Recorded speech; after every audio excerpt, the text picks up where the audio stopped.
Spitfire smatra se da je jedan od najuspešnijih i najpoznatijih lovačkih aviona svih vremena. Projektovan je i napravljen je u Velikoj Britaniji, a prvi prototip Spitfire-a poleteo je 5. marta 1936. godine, a serijska proizvodnja počinje 1938. Spitfire se priključuje Kraljevskom ratnom vazduhoplovstvu Velike Britanije. Važna uloga ovog superiornog aviona bila u evakuaciji savezničkih snaga iz Dunkirka i koristeći zastarelu taktiku Britanci su izgubili 48 aviona.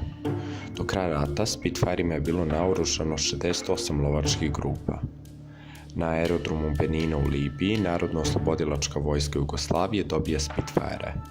Piloti su činili ljudi prešli iz Jugoslovenskog kraljevskog ratnog vazduhoplovstva.